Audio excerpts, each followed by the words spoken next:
தலவாக்கலையில் இளைஞர் ஒருவரின் மரணத்துக்கு நீதி கோரி பாரிய போராட்டம் ஒன்று வெடித்துள்ளது. தலவாக்கலை நகரில் கடந்த 19ஆம் தேதி இடம்பெற்ற விபத்தில் படுகாயமடைந்து நுவரெலியா மாவட்ட வைத்தியசாலையில் சிகிச்சை பெற்று வந்த இளைஞர் ஒருவர் நேற்றிரவு மரணமடைந்தார். விபத்தை ஏற்படுத்திய நபர் பிணையில் விடுவிக்கப்பட்டிருக்கும் நிலையில் பிரேத பரிசோதனைக்கு பின்னர் உயிரிழந்த இளைஞரின் உடலம் ஊர்தி மூலம் டெவனில் உள்ள அவரது இல்லத்துக்கு கொண்டு செல்லப்பட்டது. அதன்போது குறித்த ஊர்தியை மறித்தவாறு தலவாக்கலை நகர மத்தியில் நூற்றுக்கணக்கான வாகனங்களுடன் மக்களும் சுமார் 45 நிமிடங்கள் ஆர்ப்பாட்டத்தில் ஈடுபட்டுள்ளனர்.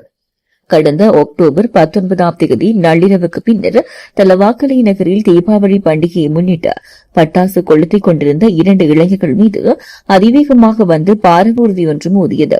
இதனை அடுத்த விபத்தை ஏற்படுத்திய சாரதி வாகனத்துடன் தப்பியோடிய நிலையில் படுகாயமடைந்த இளைஞர்கள் இருவரும் வைத்தியசாலையில் அனுமதிக்கப்பட்டனர்.